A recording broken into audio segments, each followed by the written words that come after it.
다 함께 새롭게 번역된 사도신경으로 우리의 신앙을 고백하겠습니다. 나는 전능하신 아버지 하나님, 천지의 창조주를 믿습니다. 나는 그의 유일하신 아들, 우리 주 예수 그리스도를 믿습니다.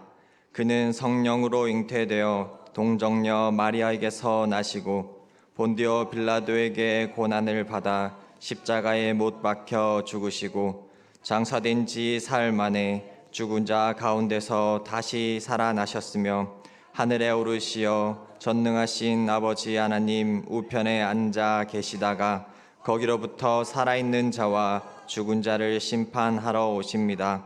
나는 성령을 믿으며 거룩한 공교회와 성도의 교제와 죄를 용서받는 것과 몸의 부활과 영생을 믿습니다. 아멘.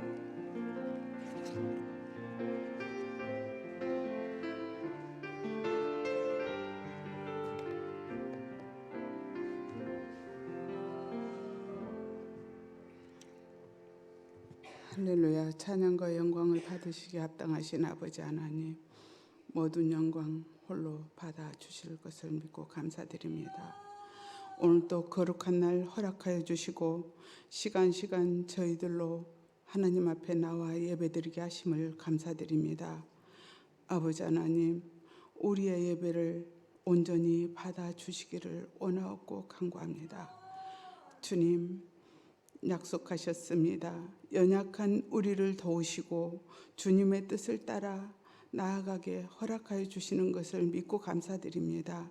부족함을 용서하여 주시옵시고 우리 주님 힘 주시고 은혜 주셔서 아버지 하나님 앞에 영광 돌리며 아버지 하나님 세상에 나가서 복음의 증인이 되어질 수 있도록 성령님 도우시고 인도하여 주실 것을 믿고 감사드립니다. 아버지 하나님, 특별히 주님 앞에 간구하옵기는 아버지 하나님, 우리 이임 목사님을 주님 기억하여 주시옵소서.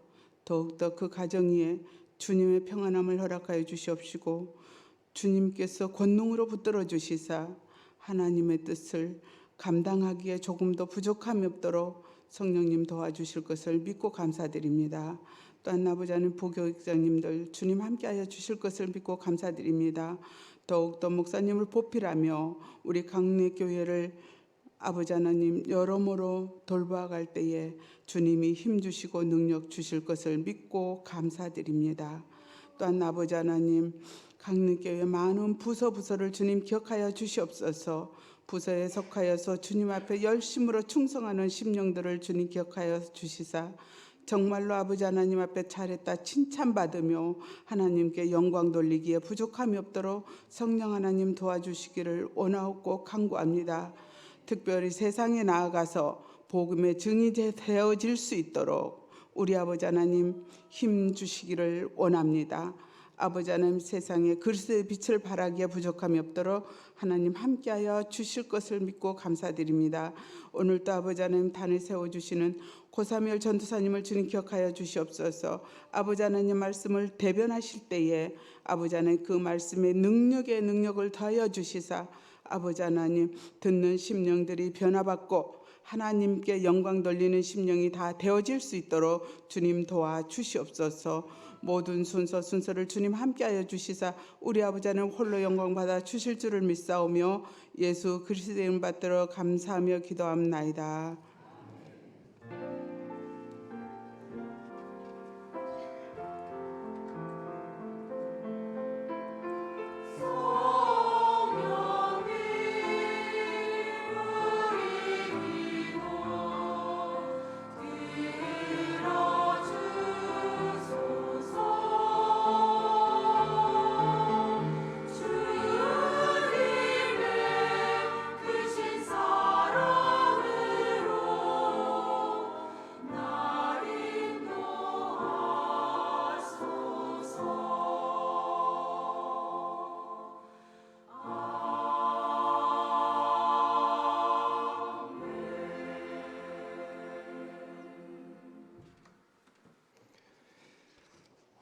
오늘 우리에게 주시는 말씀은 누가복음 9장 28절에서 33절의 말씀입니다.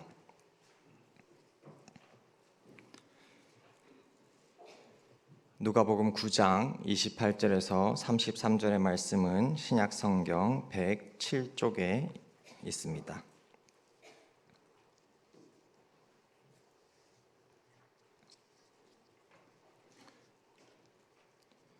기록된 하나님의 말씀입니다. 이 말씀을 하신 후 8일쯤 되어 예수께서 베드로와 요한과 야고보를 데리고 기도하러 산에 올라가사 기도하실 때 용모가 변화되고 그 옷이 휘어져 광채가 나더라. 문득 두 사람이 예수와 함께 말하니 이는 모세와 엘리야라. 영광 중에 나타나서 장차 예수께서 예루살렘에서 별세하실 것을 말할세 베드로와 및 함께 있는 자들이 깊이 졸다가 온전히 깨어나 예수의 영광과 및 함께 선 두 사람을 보더니 함께 읽겠습니다. 두 사람이 떠날 때 베드로가 예수께 여짜오되 주여 우리가 여기 있는 것이 좋사오니 우리가 초막 셋을 쥘때 하나는 주를 위하여 하나는 모세를 위하여 하나는 엘리야를 위하여 하사이다 하되 자기가 하는 말을 자기도 알지 못하더라. 아멘.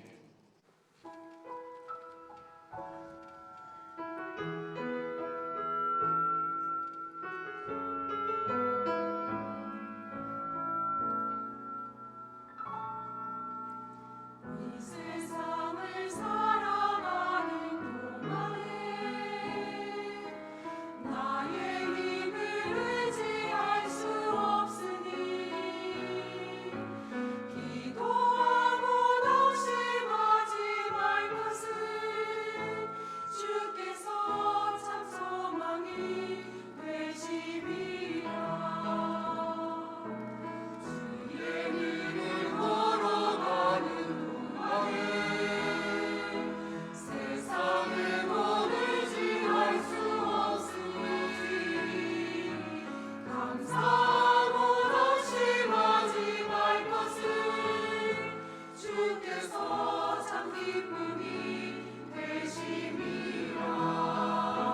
하나님의 꿈이 나의 비전이 되기 전이 예수님의 성품이 나의 인격이 되고 성령님의 권능이 나의 능력이 되길 원하고 바라고 기도합니다.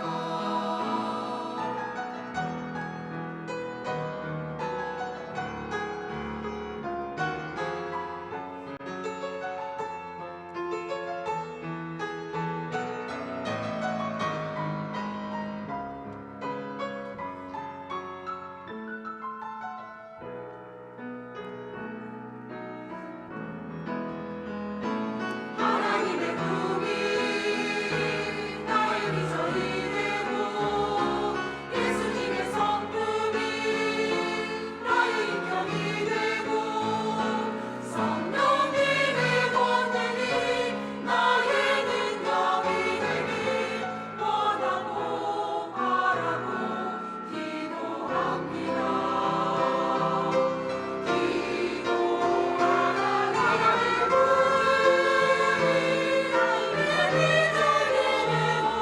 주님의 성품이 나의 인격이고 성령님의 권능이 나의 능력이 되길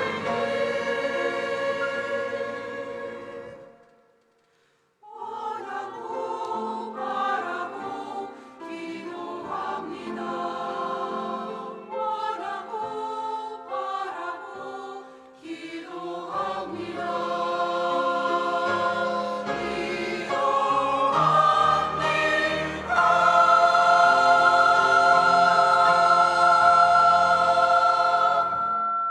아멘. 보험기도 드리겠습니다. 감사헌금, 성경금, 주정헌금으로 드려졌습니다. 하나님 참 감사드립니다. 우리가 이 자리에 함께 모인 것은 주님께 우리의 몸과 마음을 드리기 위함으로 함께 봉헌드리며 주님 앞에 나아왔습니다. 우리가 가진 것 모두 주님께서 주시는 것임을 우리가 또 한번 경험하고 또 그것으로 우리가 고백할 수 있게 하심에 참으로 감사드립니다. 나의 모든 그 변화와 나의 그 모든 삶의 그 모든 순간순간들을 주님께 맡김으로 우리의 신앙이 더욱더 풍성해지기를 원합니다. 우리의 이 마음들이 주님 앞에 다다라서 성장하면서 변화하며 주님 앞에 큰 상급을 받을 수 있도록 우리를 지켜 주시옵소서. 주님의 크신 영광 앞에 빛날 만큼 우리가 그 마음에 닿기를 소망합니다. 예수님의 이름으로 기도합니다. 아멘. 네, 반갑습니다. 주변에 계신 분들에게 이런 인사를 한번 할까요? 이런 변이 있나? 네, 좀 실례일 수도 있죠. 이런 변이 있나는 보통 어떤 때에 사용합니까? 여기서 말하는 변은 그 변은 아닙니다. 제가 사전을 찾아보니 조금 안 좋은 일이나 좀 힘든 상황에서 좀 탄식을 내뱉을 때 이런 대사를 치곤 하죠. 이런 변이 있나. 근데 오늘 이 변은 오늘 본문 말씀을 읽어보셨으면 알겠지만 이 변은 제가 임의로 이런 변화된 사람을 보았나라는 속뜻을 가지고 이런 변이 있나라는 제목을 지어보았습니다. 그런 그 의미를 가지고 다시 한번 인사해 볼까요? 이런 변화된 사람이 있나를 줄여서 이런 변이 있나? 여기 있네요. 네. 우린 주님 앞에서 다 변화된 사람들이 맞습니다. 아멘. 네, 오늘 본문 말씀은 일명 그 변화산 사건이라고 불리는 사건입니다. 이 내용은 얼마나 중요한지 그 공간 복음, 마태, 마가, 누가 복음에 모두 등장하면서 이 복음서 기자들에게 아마 각인이 되었기 때문에 이 모든 복음서에 쓰여져 있지 않나 싶습니다. 특별히 이 변화산 사건을 중심적으로 살펴보기 위해서는 그 앞의 사건을 한번 살펴볼 수 있어야겠습니다. 이 누가복음의 본문에서는 그 본문 앞에 다른 내용이 있습니다. 어떤 내용이 있나 보니 베드로의 고백과 그리고 예수님의 죽음 그리고 부활에 대해 예고하신 말씀이 나타나 있습니다. 이때 이 내용들은 아마 여러분들이 잘 이해하고 계실 겁니다. 누가복음 본문의 앞에서는 베드로의 고백이 이렇게 나와 있습니다. 예수님이 여쭤보시죠. 무리들을 향하여서 나를 누구로 하느냐라는 질문을 던지십니다. 그리고 그 예수님의 질문에 사람들은 어떻다고 대답을 했습니까? 제자들이 여러 대답을 했는데 세례 요한이라고도 하고 혹은 엘리야라 하기도 합니다. 그리고 또는 옛 선지자 가운데 한 사람이 살아났다고 말하기도 합니다. 라고 그 제자들은 다른 무리들의 생각과 그 말들을 예수님께 전하여 올립니다. 그리고 그 다음에 이어서 질문을 해주시죠. 누구에게 질문합니까? 제자들에게 질문을 합니다. 제자들에게 그럼 그 무리들과 다르게 너희들은 나를 누구로 아느냐? 라고 질문을 합니다. 그 질문에 이제 우리의 가장 열성 제자였던 베드로가 대답을 합니다. 어떻게 대답합니까? 네, 맞습니다. 누가복음에서는 조금 다르게 나타나 있지만 마태복음에서는 주는 그리스도시요 살아계신 하나님의 아들이시니이다 라고 기록되어 있습니다. 우리가 굉장히 잘 아는 답변이죠. 누가복음에서도 그리고 다른 복음서에서도 동일하게 기록되어 있습니다. 표현된 글자는 좀 다르지만 그 중심 내용은 완전히 같습니다. 바로 예수 그리스도가 그리스도, 우리의 구원자시고 메시아이심을 고백했던 겁니다. 기름 부은 그 메시아로 믿고 고백을 했던 겁니다. 분명 이 내용들을 그리고 이 제자들이 함께했던 제자들뿐만 아니고 예수님을 주변에서 보았던 그 무리들도 같은 예수님의 사역을 보고 있었을 겁니다. 그런데 이 예수님을 향하여서 그들은 세례 요한 정도, 엘리야 정도, 혹은 다시 살아온 선지자 정도로 생각을 하고 있었습니다. 분명 하나님과 함께하고 있는 사람임을 그런 다른 무리들도 분명히 고백을 했던 것 같습니다. 하지만 그 예수님이 행한 사건이나 어떤 상황들에만 집중해서 그 예수님이 구원하실 이가 당신 스스로임을 깨닫지 못하고 그저 어떤 율법의 말씀을 전하러 온 그 모세의 율법이나 그 엘리야의 어떤 예언의 말씀들만을 전하러 온 선지자 중에 한 사람이라고 생각을 했던 것 같습니다. 그렇게 베드로의 그 유명한 고백이 이어서 예수님의 순한 예고의 말씀으로 이어지게 됩니다. 예수님께서는 짧게 요약한다면은 많은 고난과 그리고 그 고난 이후에 죽음이 있을 것을 이야기해 줍니다. 거기서 끝이 아니고 또 죽임을 당한 후 부활이 있을 것 또한 말씀해 주고 계십니다. 하지만 그 첫 말에 아마 제자들은 적지 않은 충격을 받았을 겁니다. 왜냐하면은 여러분 제자들이 따르던 선생님이 고난을 당하고 또한 그 고난 끝에 죽음을 필히 당할 것이다라는 말씀에 그 제자들은 아마 어안이 벙벙했을 것 같습니다. 세상의 보통 상황이라면은 그 말을 처음 들었을 때 어떤 반응을 할 수 있겠습니까? 예수님이 보통의 어떤 대장이었다면은 아마 이런 생각을 했을 수도 있을 겁니다. 내가 순환을 당하니까 내가 대표로 잡혀가서 이 일을 당하고 죽음에 이르게 될 것이니까 너희 제자들은 나의 어떤 말씀들을 전하기 위해서 도망쳐라, 혹은 숨어서 있다가 잠잠해지거든 나와라 라고 세상의 어떤 대장들은 그런 이야기를 할 수도 있을 것 같습니다. 몸조심하게 숨어 있다가 그 말씀들을 전하는 게, 그들의 남긴 유산들을 전하는 게 더 중요하다고 생각했을 수도 있을 겁니다. 하지만 예수님께서는 그렇게 말씀하지 않으셨습니다. 23절의 말씀에 보면은 아무든지 나를 따라오려거든 자기를 부인하고 날마다 제 십자가를 지고 나를 따를 것이니라. 이 말씀을 하기 직전에 예수님께서 해주셨던 말씀이 고난과 죽음이었습니다. 그리고 이어서 하신 말씀은 나를 따르라 였습니다. 어디로 가는데 나를 따라야 합니까? 어디로 가는데 예수님을 따를 수 있습니까? 이 제자들은 그 고난과 죽음을 따라야 한다고 했을 때 표현은 되어 있지 않지만 아마 낯빛이 좋지는 못했을 것 같습니다. 그리고 자신의 것을 이렇게 챙기려는 모습에서 변해야 한다고 말씀해 주시죠.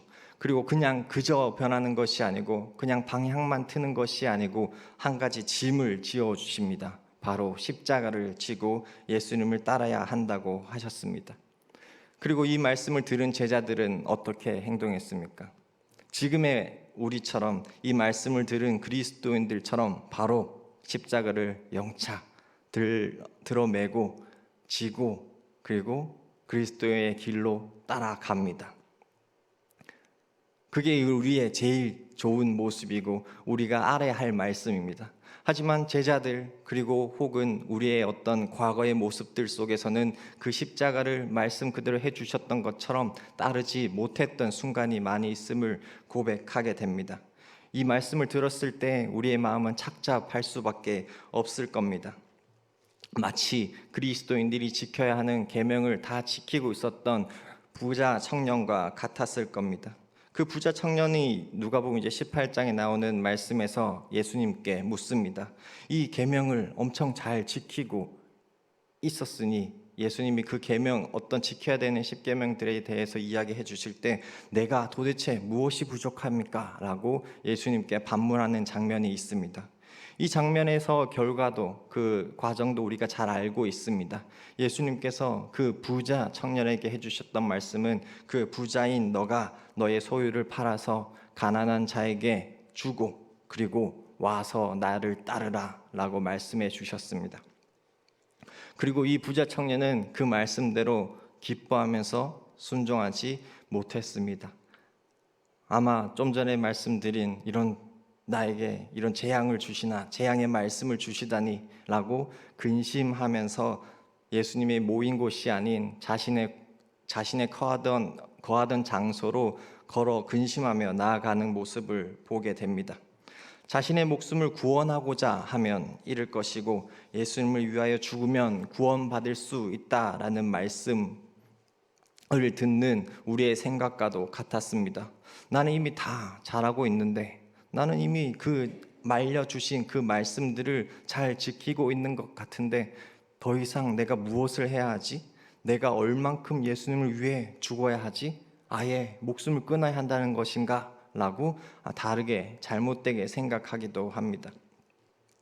그리고 그 부자 청년이 지난 이후에 예수님께서 제자들에게 해주신 그럼 누가 구원을 받을 수 있습니까? 그 부자 청년도 그렇게 말씀을 잘 지키고 그렇게 계명들과 율법들을 잘 지켜 행하는 사람도 못하는데 그 구원을 누가 받을 수 있습니까?에 대한 말씀에 대한 답변은 사람으로는 할 수 없으되 하나님으로서는 다 하실 수 있느니라 라고 답변해 주십니다. 이 청년에게 가진 문제는 지금 오늘 본문에서 나온 것과 비슷한 문제입니다. 이 청년에게는 가진 소유가 문제였습니다. 그리고 또 우리에게도 우리가 가진 어떤 문제들이 있습니다. 그 문제는 어떤 문제의 종류가 중요한 것은 아닙니다. 물질일 수도 있고 감정일 수도 있고 상황일 수도 있고 사람일 수도 있습니다. 근데 그것이 하나님보다 더 관심을 가지고 하나님보다 더 중요하게 여기고 때론 하나님을 잃어버릴 만큼 더 깊이 생각할 때에 그 예수님을 따르지 못하고 구원받지 못할 수도 있다고 말씀을 해 주시는 겁니다.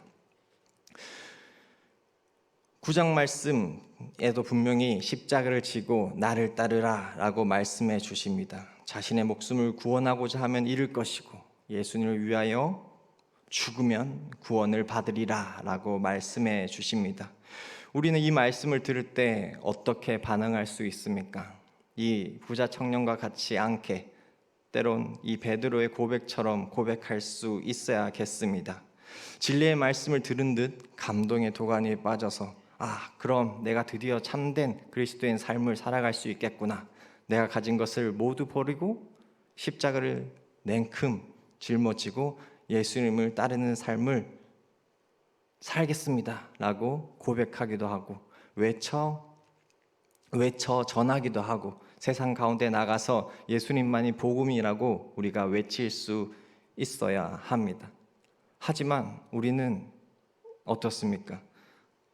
그렇게 못한 분들이 많이 주변에서 볼 수 있을 겁니다. 아마 여기 모인 분들은 그런 분들, 세상에 전하는 것을 다짐하고 그리스도인의 삶을 십자가만을 지고 예수를 따르는 분들이 모인 걸로 압니다.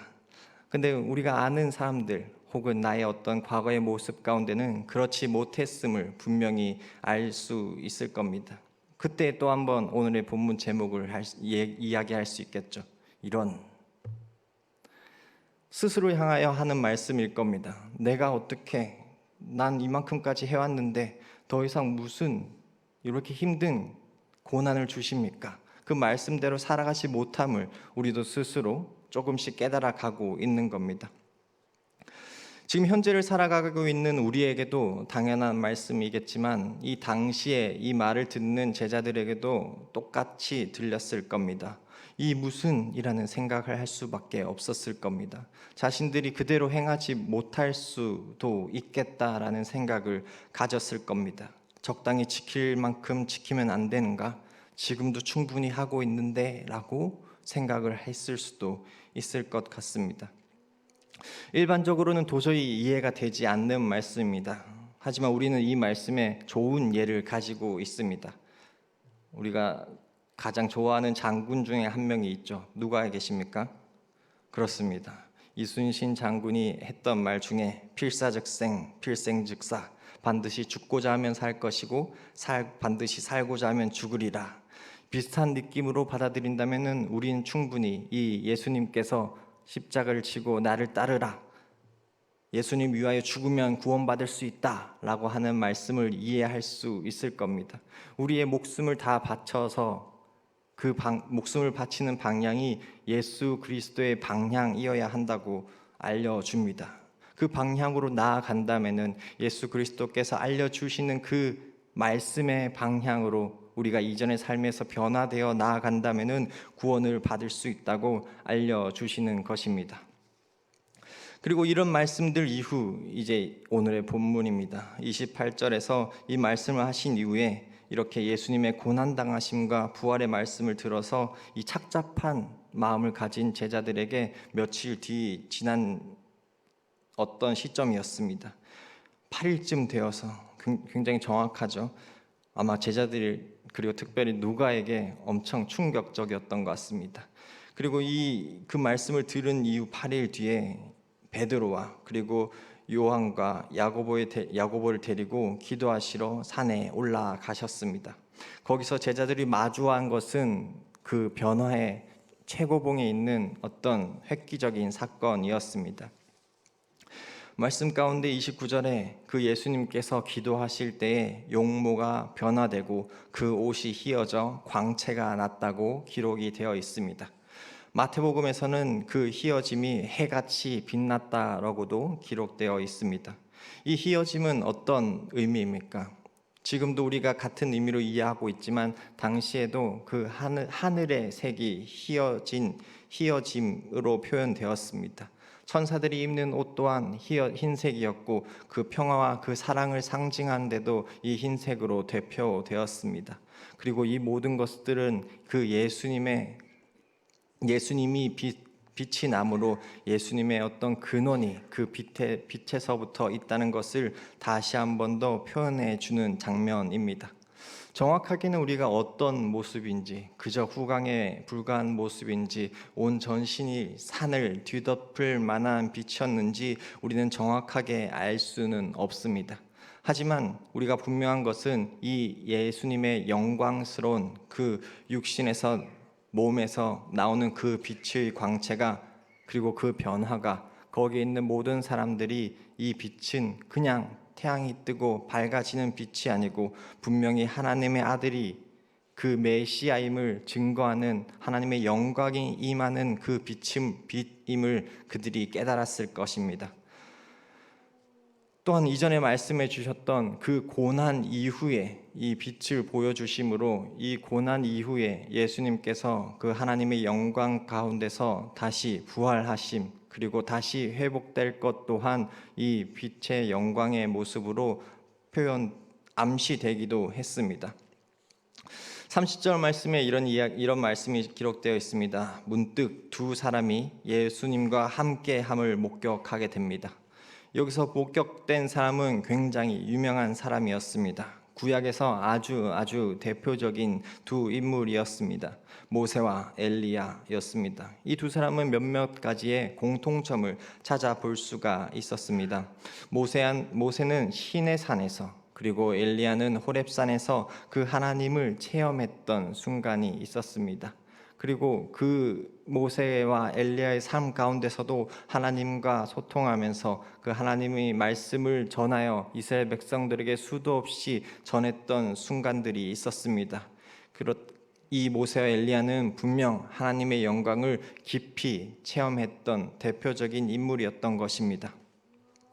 모세로 대표되는 이 율법과 그리고 엘리야로 대표되는 이 예언, 이 구약에서는 이 두 사람이 예수님과 함께함은 이 율법과 예언이 이야기하는 모든 사건들이 그리고 모든 약속들, 구원자, 메시아에 대한 약속들이 이 예수님을 통해서 이루어짐을 그 예수님의 복음을 통해서 완성되었음을 이와 같은 모습으로 표현한 것 같습니다. 그리고 이 사건은 제자들에게도 분명히 이 예수님이 자신들이 믿고 따르는 이 사람이 그 구약에서부터 율법과 예언으로 약속되었던 메시아임을 다시 한 번 더 경험하게 되는 순간이었을 겁니다. 그런데 또 한 가지 이 영광스러운 광채와 함께하는 모습과는 반대로 예수님께서는 또 한 번 죽음을 이야기해 주십니다. 예수님께서 예루살렘에서 죽음을 그리고 별세하실 것을 말한다고 기록이 되어 있습니다. 이 언약이 이루어져 그 메시아 구원자의 역할을 예수님께서 하심을 언급함과 동시에 예수님의 그 영광의 최고점에 이르면 이룰수록 그 죽음도 동시에 존재하게 됨을 기록하게 됩니다. 그리고 이 모든 것들을 제대로 경험했다면은 우리는 이미 그 말씀에 순종하여서 이 율법에서 말씀하였던 그 기록들, 그리고 그 말씀에서 우리 보고 행해야 한다고 말씀하셨던 계명들, 그리고 예수님을 통해서 우리에게 끊임없이 나아가야 할 그 방향들에 대해서 우리는 분명히 어떻게 실천할지 고민하고 끝없이 고민하고 그것들을 행동하며 나갔어야 합니다. 하지만 이 아름다운 모습은 제자들에게 꿈이었을 수도 있겠습니다. 왜냐하면 32절 말씀에 이 상황이, 이 놀라운 광경이 펼쳐질 동안에 제자들은 깊이 졸고 있었기 때문입니다. 예수님처럼 기도하면서 나아가도 모자랄 상황이었습니다. 밤만 따라가도 다행인 상황에 그저 깨어만 있어도 다행인 상황이었지만 제자들은 그렇지 못하고 잠에 들어 있었습니다. 때문에 예수님의 그 죽음 앞에 담대히 서지 못하고 아마도 이 영광의 순간을 제대로 경험하지 못했기 때문에, 제대로 기억하지 못했기 때문에 그 예수님의 죽음의 순간에 그 약속을 의심하고 도망쳤는지도 모르겠습니다. 늦게나마 깨어보니 어떤 모습이 펼쳐져 있었습니까? 예수님과 그리고 모세와 엘리야가 함께 서 있는 것을 보고 그 빛에 압도당하는 모습을 보게 됩니다. 그런데 여기서 한 가지 구체적인 모습이 나와 있는데 세 명의 빛이 막 나는 것이 아니었습니다. 우리는 일반적으로 이 세 사람이 동시에 빛이 발현됐다고 생각을 하곤 했습니다. 하지만 그들의 빛나는 모습의 변화가 어떻게 기록되어 있나 보니 예수님의 영광이 우선되어 있고 예수님과 함께 선 두 사람의 모습을 보게 됩니다. 율법과 예언에서 말하는 그 메시아의 영광이 분명히 예수님에게, 그 결과가 예수님에게 있음을, 무엇이 우선되어 있는지를 한 번 더 이 영광의 빛이 나타나는 표현을 통하여서 시각적으로도 나타난 것입니다.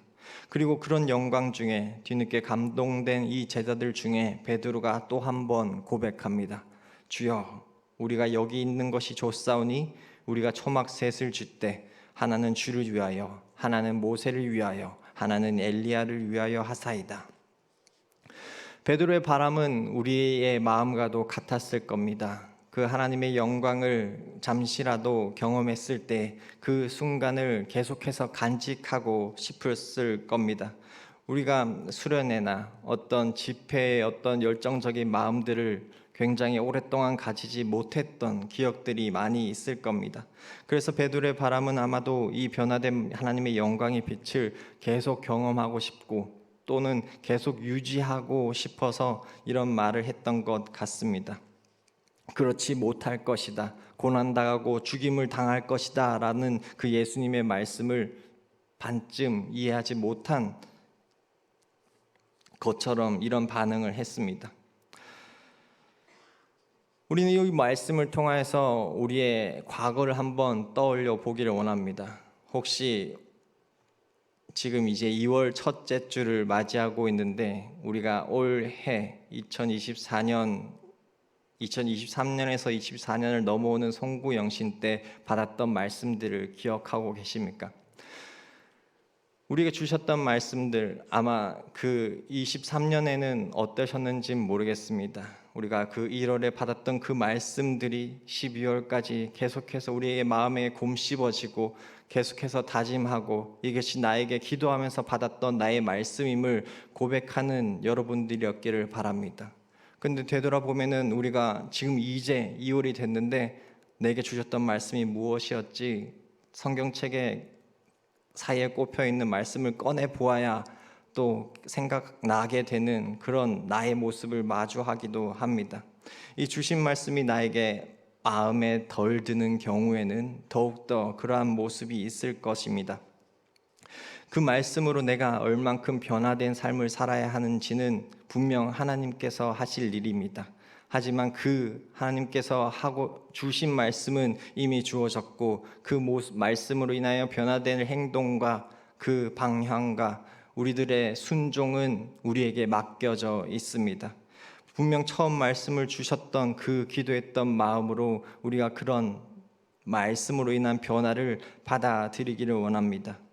우리에는 변이 있어야 합니다. 그냥 그 말씀으로 인한 변이 재앙이 아니고 변화가 되어야 합니다. 말씀을 듣고 이해하는 영적 변화가 분명히 우선되어야 합니다. 그 영적 변화에서 끝나는 것이 아니고 그 영적 변화를 바탕으로 우리의 삶의 변화가 분명하게 이루어져야 합니다. 이 변화의 모습은 나 스스로만 깨닫게 될 수도 있지만 자연스럽게 나에게 있는 변화가 이루어지게 된다면은 아까 처음에 인사드렸던 것처럼 주변에 있는 사람이 변화되었음을 다른 사람들도, 다른 예수님의 제자들, 다른 성도들도 서로 알 수 있게 될 것입니다. 이 변화는 예수님의 변화는 이 제자들이 깜짝 놀라는 효과만을 위한 것이 아니었습니다. 우리가 그 깜짝 놀라는 사건에서 끝나는 것이 아니고 그 놀라는 모습을 통하여서 우리의 믿음이 그리고 우리의 삶이 변화됨을 분명하게 말씀해 주고 계십니다. 때론 당혹하여서 이 말씀이 나에게 재앙으로 다가올 때도 있습니다. 하나님이 나에게 이런 말씀을 주시다니 나는 지킬 수 없을 것 같은데 라며 낙심하고 고민되고 근심되는 일이 분명히 있을 것입니다. 하지만 그 가운데 용기를 주시는 분이 분명히 하나님이시고 그 가운데 어려울 때 낙심되고 힘들 때 일으켜 주시는 이가 바로 하나님이심을 우린 또한 고백할 수 있어야 합니다. 이 변은 더 이상 재앙이 아니고 안타까운 근심과 고난이 아니고 하나님의 주신 축복의 변화가 되어야 합니다. 그리스도인의 변화로 그리스도인으로 변화의 삶을 살아갈 수 있는 우리 광릉내 교회 성도 모든 분들이 되기를 바랍니다. 기도하겠습니다. 하나님 아버지 참 감사드립니다. 오늘 누가복음 9장의 변화산 사건을 통하여서 우리가 말씀을 통하여서 변화되기를 원합니다. 이 변화된 상황은 나의 어떤 마음들과 그 행동들 모두의 변화를 이끌어내야 한다고 말씀해 주십니다. 우리의 과거의 모습들을 보면은 변화를 위한 기도만을 계속해서 하고 있지만 그 변화의 이유가 주님을 위한 것인지 나를 위한 것인지 헷갈리는 모습을 많이 마주하게 됩니다.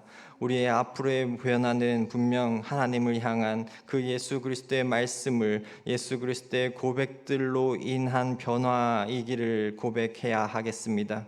우리가 그 변화를 이루게 된다면은 주님께서 말씀해 주셨던 것처럼 모든 것을 버리고 예수를 위해 죽음으로 구원을 경험하고 십자가를 지고 나를 따르라 라는 말씀에 우리가 기뻐 순종하며 나아갈 수 있는 변화일 것입니다. 이 교회 성도들, 강릉 교회 모든 성도분들이 주님 앞에 변화되어서 지금도 변화되어 있지만 더욱더 변화된 삶을 통하여서 주님 앞에 상급을 쌓고 주의 영광에 더욱더 빛나는 경험들을 체험할 수 있는 모두가 되게 도와주시옵소서. 감사합니다. 예수 그리스도의 이름으로 기도합니다. 아멘. 찬송가 286장을 다 함께 찬양하시겠습니다. 찬송가 286장입니다.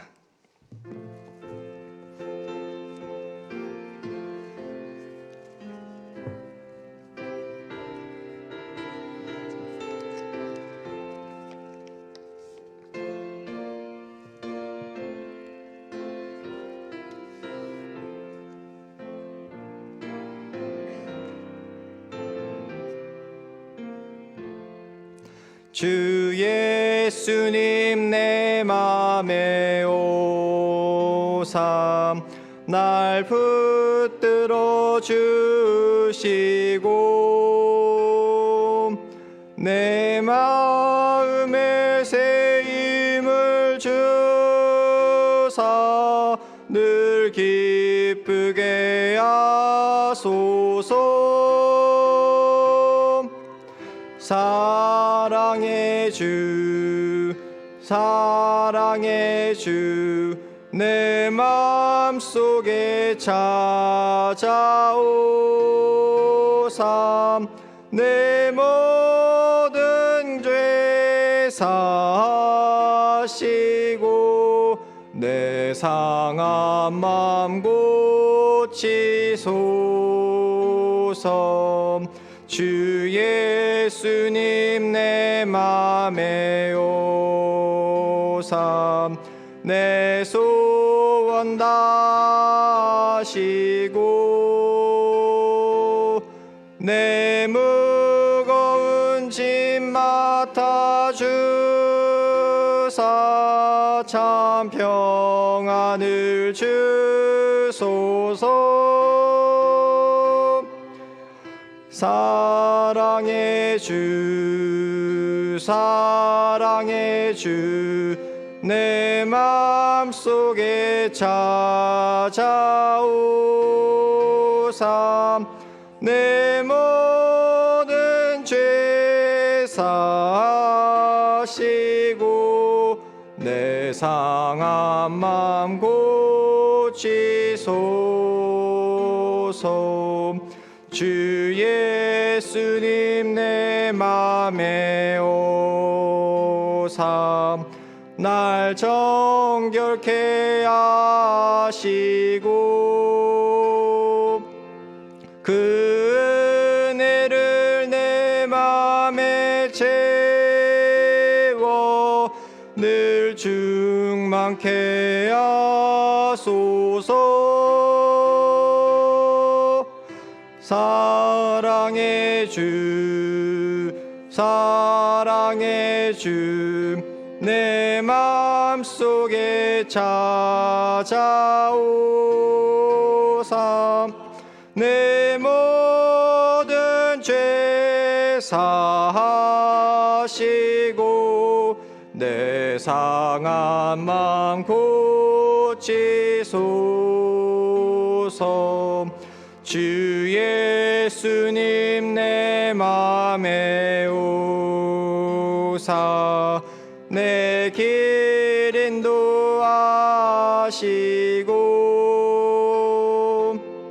주 성령을 내 맘에 채워 늘 충만케 하소서. 사랑의 주 사랑의 주 내 맘속에 찾아오사 내 모든 죄 사하시고 내 상한 맘 고치소서.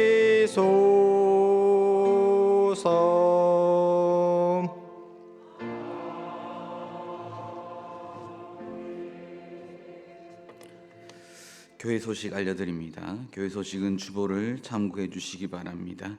설 연휴 기간 예배 안내 확인해 주시고 그리고 교육부서 겨울 성경학교 및 수련회 일정을 확인하셔서 기도와 또한 섬김으로 섬겨주시길 원합니다.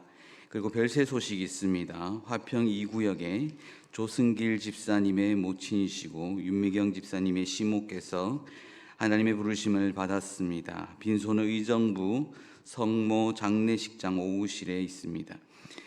위로 예배가 오늘 찬양 예배 후에 출발합니다. 그 외에 교회 소식은 주보를 참고해 주시기 바랍니다. 기도하겠습니다.